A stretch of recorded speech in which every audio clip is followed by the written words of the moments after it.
When discussing video games, it is often common to debate what game has the best plot, the best gameplay, or the best graphics. A fair discussion to have, but one that by definition only includes titles that focus on expanding these three aspects to the highest of levels, often AAA productions that require thousands of developers to craft. But what about games that do the opposite, that actively try to be minimalistic either in their design, in their gameplay, or in their plots? How do they fit into the greater discussion, and what can the gaming world learn from these minimalistic games? First things first, roll the intro.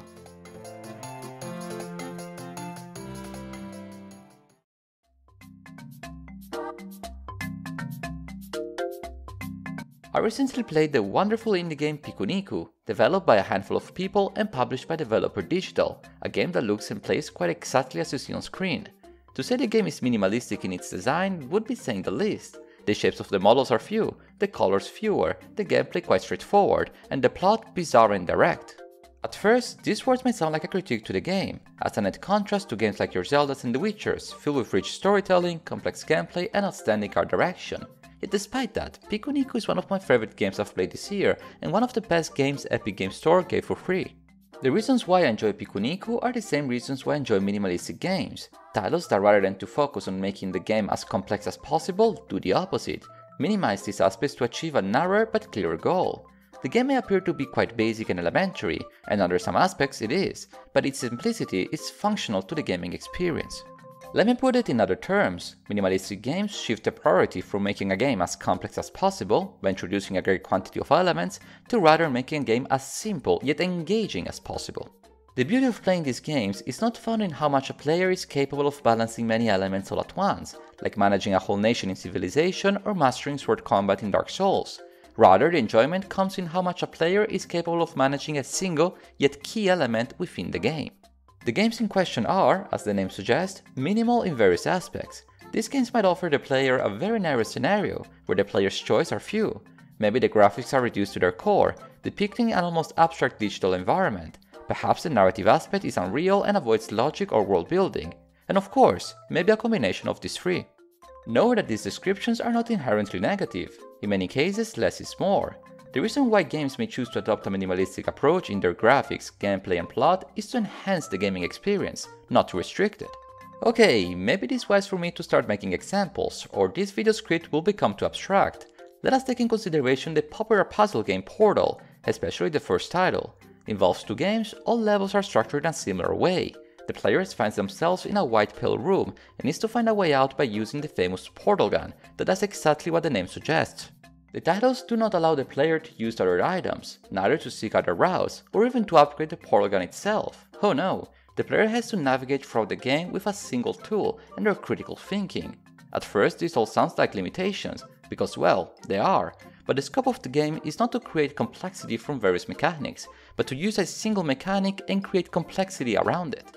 The game's core is minimal, you as the player can create portals, period, but the opportunities that are within the game are almost endless. This is true for various minimalistic games, another good example being Antichamber. Their most title is extremely minimalistic when it comes to game mechanics, you walk, graphics, there are like 5 different textures, and narration, very abstract and visually absent, but the game is nonetheless engaging due to its complicated puzzles. The fun element of the game is how much a minimalistic looking title that is not even a gigabyte to download can highlight its fundamental creativity in its game mechanics. The game does not hide behind fancy graphics, an over-the-top narration, or a complex gameplay that requires 50+ hours to master. None of that. The game shines precisely because it's minimal.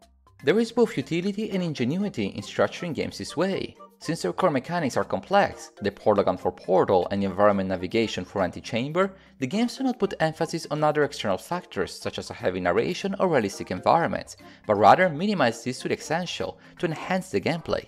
But gameplay is not the sole element that can benefit from minimalism. Art direction within a game can also enhance its narrative aspect. A very good example for this is the famous Playdead Studios Inside, a Danish indie game nominated for Game of the Year in 2016. The indie title is renowned for its powerful narration, but the game characters do not speak a word for the whole adventure. The atmosphere created by various shades of greys, broken by a few lines of colors, combined with the minimalistic cubed graphics, gives the game a vibe like no other, distinctive and evocative. The minimalistic graphics also make it possible for the game to have no loading screens between areas, like a one-shot film but made video game, a characteristic hard to achieve with more demanding specs.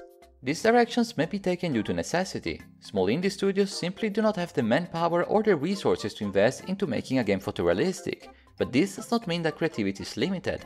As the Romans would say, necessity is the mother of inventions. Developing a game that by design is minimalistic allows the developers to play around with out-of-the-box ideas not seen in the gaming world before. A game like Katamari Damacy, developed by Bandai Namco, is a perfect example of this creativity emerging from simplicity. Director of the game Keita Takahashi wanted to create a unique experience not seen in gaming, one that had in its gameplay core a single yet extraordinary mechanic, the ability to roll up every item in the game. An absurd premise, but one that makes for a very fun game experience. Rather than to focus on an overly complex explanation on how and why the protagonist of the game does what he does, just like the previously mentioned Pikuniku, the plot of the game is silly and wacky, fitting well with the premise of the gameplay that is itself absurd. The graphics also reflect the absurdity of it all, making the game's odd premise somehow functional and complete. The biggest perk of minimalist games is that they can focus on expanding and exploring a single concept well, without worrying about other details that would complicate the project altogether. Also, there is charm in the simple aesthetics, and this charm can make some games more approachable and inviting. Games like Mini Metro and 80 Days are two fantastic examples where the minimalistic aesthetics make the two quite complex games feel much easier to play. By just seeing the gameplay in the background, you can observe how the player is not overwhelmed with UI elements that only confuse the game experience. I mean, did you see a screenshot of that Rocksteady Studio game?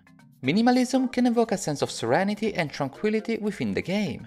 Every little piece just fits right, every color is meaningful and often used to highlight a key element rather than to hide it. There is order within the gaming world, a clearness that makes the fruition of the game easier and more enjoyable. This clearness also has the advantage of making a game easier to understand. Games like the first Mirror's Edge lay down the path for the player by highlighting in bright red routes above the white roofs, making it challenging for the player to get lost. The game is clear due to the philosophy behind its design, not due to limited technologies when developing the title.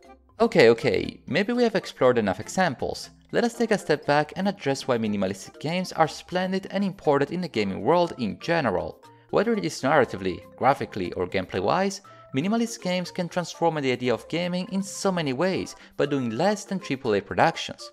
It would be naive to demand all games to be minimalistic, because that would halt many game experiences that rely on complexity. Some titles need to have a complex gameplay, need to have a branching long plot, need to have photorealistic graphics in order to deliver an outstanding experience.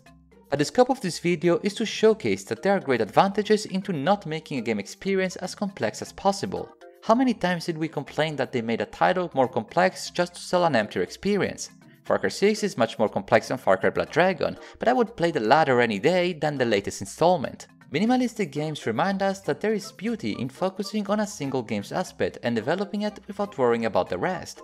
Discover all the infinite possibilities with one tool rather than to make every game a massive title just to repeat the same 4 actions. Minimalistic games are fun, and if you do not play them already, you should definitely give them a try.